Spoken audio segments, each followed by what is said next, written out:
Não sei, não tenho resposta para isso. Foi para o inferno? Aí já não posso falar. A priori, os suicidas não são salvos. Mas eu não sei, olhando para essa questão assim de doença, porque quem já teve depressão, quem já teve síndrome de pânico, sabe do que eu estou falando, né? De que você passa perto de realmente acabar com a sua vida. Mas assim, o que eu entendo é que mesmo um suicida, ele não tem o poder sobre essa decisão de acabar com a sua vida. Deus pode intervir e ele não morrer. Eu sei de uma mulher que tomou lá ácido sulfúrico, né? Tomou lá ácido sulfúrico para morrer lá, cara, só se lascou, queimou tudo e não morreu. Se lascou e não morreu. Então eu não sei dizer quanto a isso. Como fica, ainda quanto às críticas ao livre-arbítrio, como fica o caso de Maria? Maria teve a escolha de ser mãe de Jesus? O que vocês acham? Não. Deus, o que foi aquilo? Um ato soberano da parte de Deus. Deus chegou, essa aqui vai ser a mãe e pronto. Vai ser por meio dela. O apóstolo Paulo teve escolha.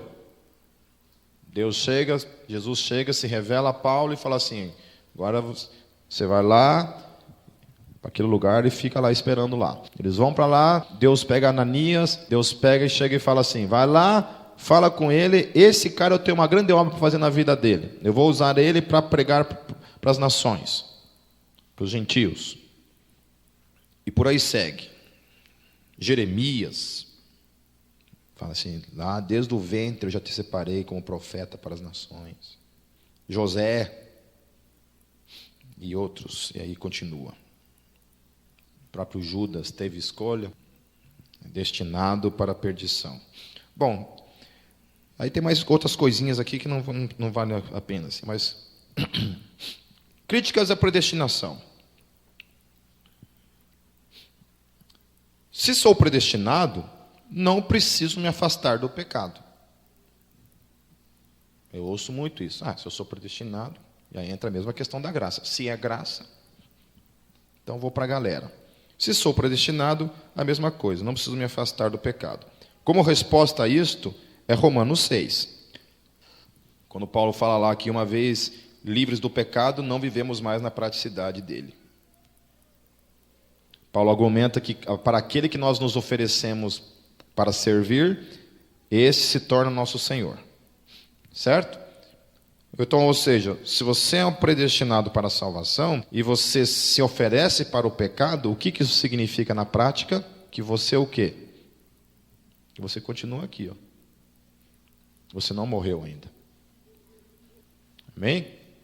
Se eu fui predestinado para a salvação, então, de alguma forma, eu vou ser salvo de qualquer forma, então eu vou para a galera. Se eu for para a galera, não é interessante isso? Olha, eu só permaneço em Deus se a salvação depender de mim.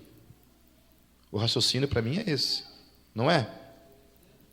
Então, ele tá dizendo, em outras palavras, que eu só permaneço em Cristo se a salvação depende de mim, da minha escolha. Se é Deus quem fez essa escolha por mim, então eu vou pecar. Para que eu vou me santificar? O que, em outras palavras, também ele está dizendo uma segunda informação aí. Qual que é a segunda informação que ele está dizendo aí? Porque ele parte de um princípio, que se ele é predestinado, então ele não precisa se santificar. Então ele está dizendo que a santificação para ele só tem sentido se a salvação depende dele. Mas tem uma segunda coisa também, que ele está procurando aí, e está dizendo, e está claro isso. O que ele está dizendo? Que se depende dele, a salvação depende das obras. Então, para que ele vai se santificar, se a salvação não é pelas obras? Ou seja, ele só permanece crendo se a salvação é pelas obras. Entendeu? Eu só permaneço crendo, só permaneço vivendo uma vida de santificação se a santificação me garante a salvação. Então, a santificação não é um resultado de um homem salvo. A santificação é o que leva a ser salvo, e não o contrário. E a Bíblia está dizendo o contrário, que por você ser salvo, você vive uma vida de santificação. E não você é salvo porque vive uma vida de santificação. Não, você pode inverter o processo. Isso é claro para vocês ou não? Ou é confuso? Ou é a mesma coisa? Eu acho que não. Porque uma coisa vai garantir a salvação, a outra é uma garantia de ser salvo. Entenderam? Ou não? Vocês estão tudo com umas caras de ponto de interrogação aí. Por exemplo, para ser salvo eu preciso me santificar, e eu preciso praticar obras então. É isso. Ou seja, Deus me salvou quando eu era um pecador, certo? Um pecador. Ele me salvou quando eu era um pecador. E agora, para eu continuar sendo salvo, eu não posso mais pecar. Tenho que viver uma vida de santificação. Ou seja, se eu peco, é como se eu estivesse voltando novamente aqui, ó, toda vez aqui. Ó. Vou falar de novo. A santificação é um processo que só compete a quem é salvo. Somente aquele que está salvo pode viver uma vida de santificação. Porque para ele ser santo, ele precisa ser santificado. Desculpa, para ser santo, ele precisa ser salvo. Ele precisa morrer para esse mundo, renascer em Cristo. Uma vez que ele está em Cristo, ele é santo. E aí, por ele ser santo, ele vive uma vida de praticidade e santificação. Mas se ele não tem essa consciência, ele não é salvo. Então, mas daí aí a questão é o seguinte, aonde entra o papel do Espírito Santo nisso? Porque se o Espírito Santo habita em mim, ele é... Pelo menos eu, quando eu me converti, foi automática a consciência do pecado na minha vida. Automático. Por isso que esse negócio de vem para Jesus, né? Vem do jeito que você está. Caramba, não existe isso nas Escrituras, vem do jeito que você está. A Bíblia é muito bem clara. Sem arrependimento, não há remissão de pecados. A gente precisa se arrepender.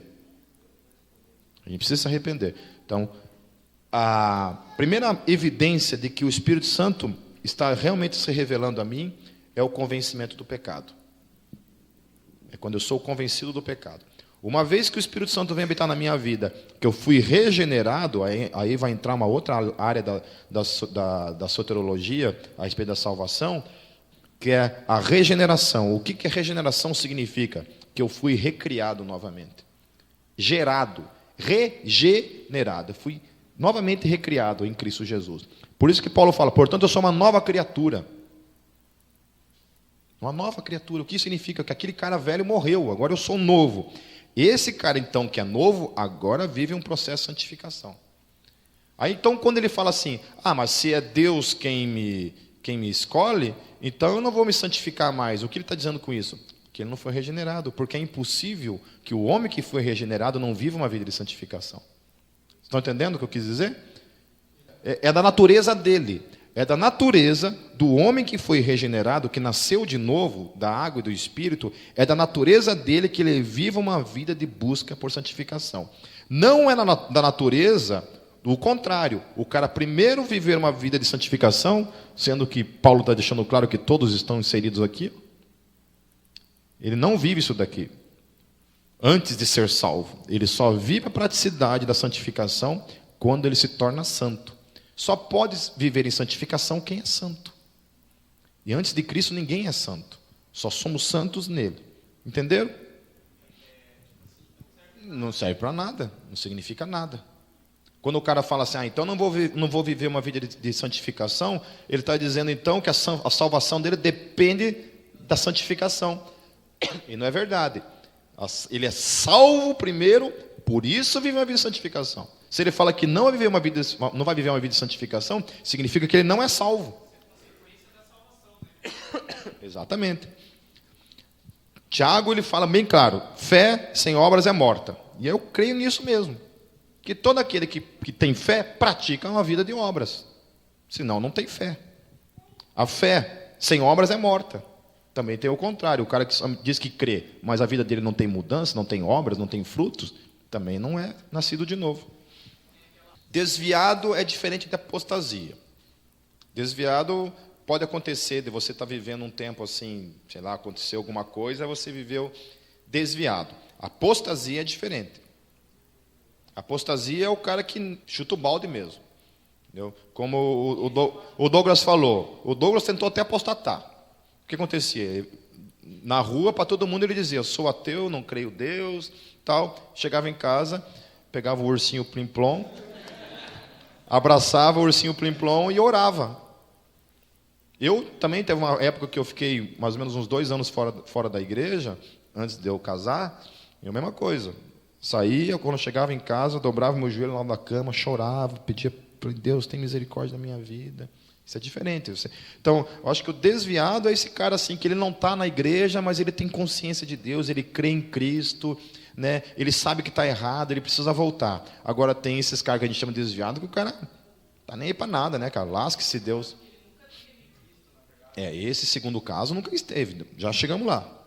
Outra perguntinha bem interessante. Se somos predestinados, o porquê do ide e pregar o evangelho a toda criatura? Se somos predestinados, para que pregar o evangelho? Primeira pergunta que fazem é essa. Boa noite. Eu creio o seguinte, é porque na verdade a gente não sabe quem vai ser salvo e quem vai ser condenado. Então nós devemos pregar o evangelho a toda criatura. Certo. É isso aí. Senão nós teríamos que receber da parte de Deus uma listinha, olha, esses são os eleitos, moram em tal rua, tal, né? Vamos lá e prega o evangelho só para esses, certo? Então uma resposta é essa. Tá certo? Uma resposta é essa. Como é que eu não vou pregar? Não sei quem é predestinado e quem não é, não sei quem são os eleitos e quem não é. Mas olha o que diz lá, Paulo, lá no capítulo 10, versículos 14 e 15 e o versículo 17. Como, porém, invocarão aquele em quem não creram? E como crerão naquele de quem nada ouviram? E como ouvirão, se não há quem pregue? E como pregarão, se não forem enviados? Como está escrito, quão formosos são os pés dos que anunciam coisas boas. Aí o versículo 16 e 17 pode ser. Mas nem todos obedeceram ao evangelho, pois Isaías diz, Senhor, quem acreditou na nossa pregação? E assim, a fé vem por meio do quê? Pela pregação, e a pregação pela palavra de Cristo. Amém? Então, por que tem que pregar o evangelho? Porque é o evangelho que salva o cara. Senão, Deus poderia a qualquer momento falar assim, seguinte, galera, esses daqui vão ser salvos, o resto vai tudo para casa do capeta. Mas não é assim que Deus determinou. Deus determinou que a salvação é por meio do evangelho, ou seja, por meio de Cristo. Como que a pessoa vai crer em Cristo se o evangelho não for pregado?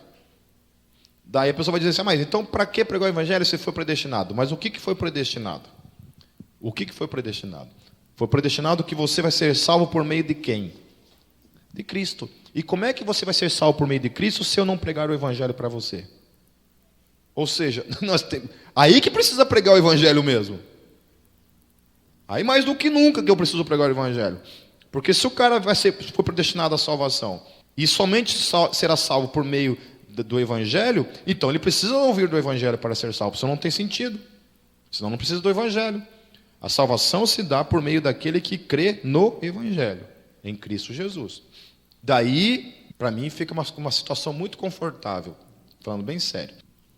Antigamente, quando eu saía pregar o evangelho, eu pregava o evangelho para os caras assim, e os caras não criam. Eu ficava muito frustrado. Nossa, cara, por que esses caras não criam? O problema está em mim, só pode. Não consegui convencer o cara do evangelho. Não consegui. Eu ficava muito mal, ficava horrível por causa disso. Ficava frustrado, me sentia péssimo. Depois que eu passei a crer na doutrina da predestinação, para mim a coisa ficou mais ou menos assim. Eu prego o evangelho. E eu sei que o papel de convencer o camarada é do Espírito Santo, não é meu. Se o cara crer em Cristo, amém. Se ele não crer em Cristo, não é o meu departamento. Não pertence a mim. Eu sei que Deus age de misericórdia para quem Ele desejar. Eu não sei quem são os eleitos. Eu prego o evangelho para todo mundo. Não sei quem são os eleitos. Mas eu sei que todo aquele que é eleito irá crer por meio da eleição. Porque vai encontrar graça de crer, assim como Lídia encontrou. Lídia, não é isso que o texto estava falando lá? Que Deus abriu o entendimento de Lídia para que ela compreendesse as Escrituras. E essa outra frasezinha. Deus endureceu porque sabia que eles endureceriam. Alguém concorda com isso? Que Deus endureceu o coração de Faraó porque Deus sabia que, na verdade, Faraó ia ficar com o coração durinho, durinho. Tem cabimento ou não? Senão não vou nem responder isso aqui. Não tem cabimento, certo? Eu não creio na predestinação porque não sou um robô. O que isso significa? A ideia de que eu sou um robô é de que o que significa isso? Pré-determinismo, não é predestinação. Certo? Pré-determinismo. Sabe como é que Calvino ele fala?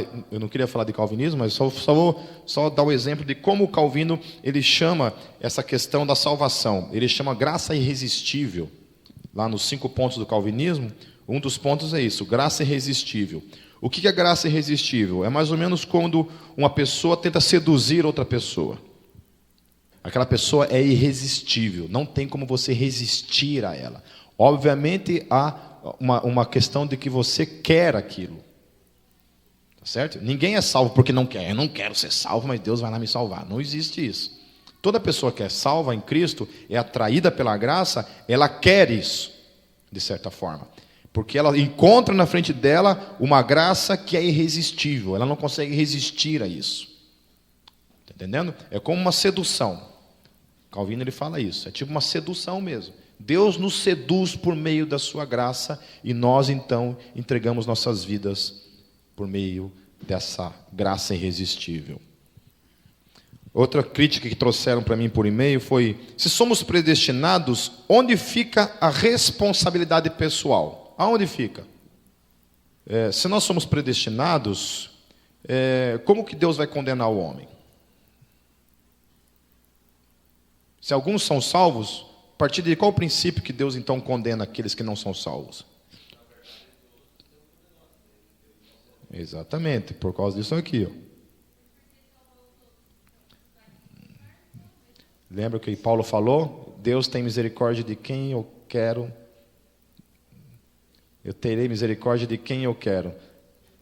Não foi isso que a Escritura falou? Não estou dizendo eu. Estou dizendo que não foi isso que as Escrituras falaram. Esse é um ponto que está aqui. Vamos lá, ao famoso texto de João 3,16. O famoso texto arminiano do livre-arbítrio. Deus amou o mundo de tal maneira... Como é que Deus amou o mundo? O texto está dizendo o quê? Qual foi a forma como Deus amou o mundo? Enviando Jesus. Deus amou o mundo de tal maneira que enviou o seu Filho, que entregou o seu Filho unigênito, para que todo aquele que nele crê, não pereça. Então Deus amou o mundo por meio de Cristo, dizendo que aquele que crer em Cristo será salvo. Pergunto, Deus amou os egípcios não, isso foi antes de Cristo. Deus amou aquelas pessoas lá que nunca ouviram falar do Evangelho? Amaram, mas essas pessoas nunca tiveram contato do Evangelho. Certo? Mas volta a perguntar. Eu estou falando que Deus amou. Olha o amor de Deus. Olha o amor de Deus. Olha o amor de Deus. Eu amo você.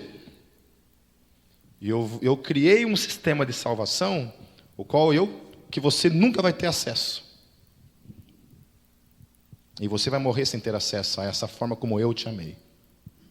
Que eu sei que Deus me amou. Eu sei, eu creio em Cristo. Isso eu não tenho dúvida. Eu creio em Cristo. Eu estou dizendo do ponto de vista de Deus. Deus amou, não nós para com Ele. Estou dizendo assim, Deus amou o mundo. De tal maneira, a forma como Deus amou o mundo foi para entregar seu Filho. Ou seja, vocês estão entendendo o que eu estou querendo dizer. Eu amei o Pipe e enviei Cristo para morrer por ele. E eu creio em Cristo. Por isso o amor de Deus tem sentido para mim. Porque eu sou salvo. Agora, o amor de Deus não tem sentido nenhum para pessoas que nunca ouviram do Evangelho. Entendeu? Deus não amou essa pessoa, porque essa pessoa não recebeu o Evangelho. Não sei se vocês estão entendendo. Deus ama aqueles que Ele deu o Filho dele para morrer na cruz. Certo? Se Deus deu o Filho dele, se Deus me amou, eu creio em Cristo. Olha só, olha o que o versículo está dizendo. Porque Deus amou o mundo de tal maneira que deu o seu Filho unigênito. Foi a forma como Deus amou o mundo. Dando o seu Filho unigênito para que todo aquele que nele crê não pereça. A forma como Deus amou o mundo é para aqueles que creem. Ah, mas eu acredito mesmo nisso. Se você, na hora que vai morrer, você confessa teu pecado, Deus te amou. Agora, se você não conhece o Evangelho e você morre sem o Evangelho, Deus te amou? Como? Não, gente, peraí. Deus amou o mundo. Qual foi a forma como Deus amou o mundo? De Cristo. Certo? Se você não crê em Cristo, nunca ouviu falar do Cristo? Nunca ouviu falar do Cristo? Como é que vai da igreja? Então Deus amou o mundo de uma maneira que condicionou que somente o amor seria conhecido por meio da igreja. Então a igreja, Deus não vai amar o mundo se a igreja não fizer o papel dela. Eu amei a Ju de tal forma que eu fiz isso pela Ju. Entendeu? A Ju vai ser salva porque ela crê no evangelho que eu fiz por ela. Agora, se o coitado do Kelvin nunca ouviu falar do evangelho, eu amei o Kelvin de uma maneira que eu dei um evangelho para ele que ele nunca ouviu falar. E vai morrer sem nunca ouvir falar. E eu amei ele dessa forma. Não é que não é literal. O versículo está dizendo. É o próprio versículo que está se auto-explicando. Eu vou desenhar para vocês, que só desenhando. O amor de Deus está apontando para uma coisa. Deus amou o mundo de tal maneira que deu o seu Filho unigênito para que aquele que crer tenha vida eterna. Mas aí você ainda tem dúvida na altura do campeonato que quem morreu antes de Cristo foi para o inferno? Lógico que foi. Não tinha sacrifício, acabei de falar para vocês isso. Como é que é ser salvo sem o sacrifício? Não, ela está dizendo daqueles que morreram fora de Israel, né? Fora de Israel, está dizendo. Fora de Israel, porque não tinha remissão de pecados. É isso. Todos os gentios que morreram antes de Cristo foram enviados para o inferno. Aí os judeus convertidos ao cristianismo, ao judaísmo, talvez tenham sido salvos por causa do sacrifício. Mas os que estavam fora do judaísmo, todos eles morreram, foram para o inferno. E assim como hoje, todos aqueles que morrem fora do evangelho, que não conhecem o evangelho, são condenados ao inferno. Os que morreram antes, Pedro fala que Jesus desceu ao Hades e levou cativo aqueles que haviam morrido nos tempos de Noé. Segundo as Escrituras, segundo alguns livros apócrifos, Jesus, quando morre, ele desce ao Hades e tira lá do Hades alguns homens que haviam morrido antes de Noé. Forte isso. Então, assim, irmãos, só para colocar um pouco de debate mais sobre predestinação e não, eu gostaria de compartilhar com os irmãos lá em 1 João 2, do versículo 1 ao 2. Na minha versão está revista atualizada, tá? João fala assim: filhinhos meus, essas coisas vos escrevo para que não pequeis. Se todavia alguém pecar, temos advogado junto ao Pai, Jesus Cristo, o justo. Ele é a propiciação pelos nossos pecados, e não somente pelos nossos pecados, mas ainda pelos do mundo inteiro. Ou seja, ele estava falando para o povo, mandando uma carta para o povo, e falando do mundo inteiro que está em volta. Agora é com vocês. Aquela parte que diz que Deus amou o mundo de tal maneira, eu acho que só está incluso naquela palavra mundo. Se a gente substituísse aquela palavra mundo por Cristo, de novo, lá repetindo 2 vezes, Deus amou o mundo que está em Cristo. Quem não está no mundo, que o mundo é Cristo, na verdade nem insere naquele amor de Cristo. Entendeu? Eu entendi, é isso que você queria dizer, né? Exatamente. Deixa eu só responder nessa questão que foi levantada aqui também. Vamos, uma outra coisa, ó. O texto de 1 Timóteo 2,4. Olha, isso defendendo a questão do livre-arbítrio agora. Deixa eu ver aqui. Isto é bom e aceitável, no versículo 3, vou ler. Isto é bom e aceitável diante de Deus, nosso Salvador, o qual deseja que todos os homens sejam salvos e cheguem ao pleno conhecimento da verdade. Então, olhando para esse texto, a vontade de Deus é que todos os homens sejam salvos. Ok? Certo? A vontade de Deus é que todos os homens sejam salvos. Lendo esse texto, literalmente é isso. Agora, abram suas Bíblias comigo em 1 João 5,14. Que é isso que ele também falou lá de 1 João agora, né? 1 João 5,14. Então vamos ler lá. Pera aí, antes de tudo aqui, ó. Qual é a vontade de Deus? Que todos os homens, todos, né? Todos sejam salvos. Correto? Essa é a vontade de Deus. Que todos sejam salvos. 1 João 5,14. Quem pode ler?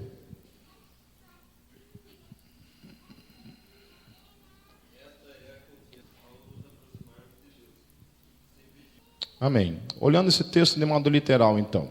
Se nós pedimos qualquer coisa para Deus, segundo a vontade dEle, Ele vos dará. Então eu vou orar pelo meu irmão, porque segundo a vontade de Deus, Ele quer que todos sejam salvos. E a vontade de Deus é que meu irmão seja salvo. Significa que se eu orar por Deus, se eu orar pelo meu irmão, segundo 1 João 5 o que é mesmo? 5,14, é a vontade de Deus. Se eu orar segundo a vontade de Deus, Deus vai conceder. E aí? Quando você ora para uma pessoa, essa pessoa tem que se converter, então. Porque é da vontade de Deus que todos sejam salvos. Não, não é isso que esse 2:14 está dizendo. Está dizendo que se você orar segundo a vontade de Deus, Ele vai te atender.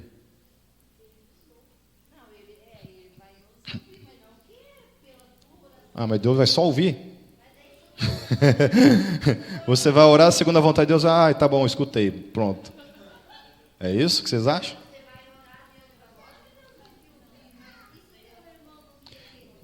Não é. Você não vai pregar o evangelho. Você vai orar. Você vai orar. Segundo, você vai orar segundo a vontade de Deus. E segundo a vontade de Deus, a Bíblia está dizendo o seguinte no texto: quando você ora segundo a vontade de Deus, Deus atende. Aqui, 5,14, cadê? Esta é a confiança que temos para com Ele, que se pedimos alguma coisa segundo a sua vontade, Ele nos ouve. E se sabemos que Ele nos ouve, quanto ao que lhe pedimos, estamos certos de que obtemos os pedidos que lhes temos feito. Olha só.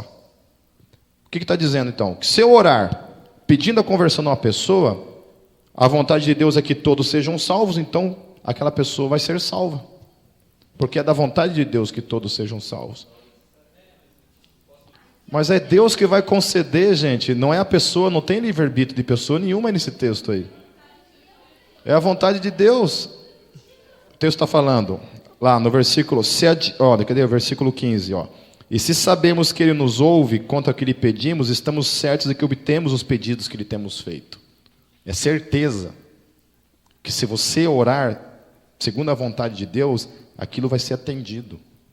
Não importa o livre-arbítrio do cara. Não tem nada a ver. É a vontade dele que aquilo aconteça. Estão entendendo? Não, lógico. Claro, por isso que é oração, né? Você ora pedindo a Deus, por isso é oração. Oração é para Deus. Você não ora para as pessoas, você ora para Deus. Você ora pedindo a Deus pela salvação de uma pessoa. Deus quer salvar a todo mundo. É a vontade de Deus que todos sejam salvos. Se você ora pela salvação de alguém, e é a vontade de Deus que todos sejam salvos, e a Bíblia está dizendo que se você ora segundo a vontade dele, ele te escuta e te atende, então aquela pessoa tem que se converter. Fala, Douglas. Quanto a essa parte de orar pelas pessoas ser salvas, tem uma parte de Êxodo 10, que fala do faraó. O faraó mandou chamar Moisés e Arão imediatamente e disse-lhes: pequei contra o Senhor, o seu Deus, e contra vocês. Agora perdoem ainda essa vez o meu pecado e orem ao Senhor, o seu Deus, para que leve esta praga mortal para longe de mim. Ele está falando sobre o pecado.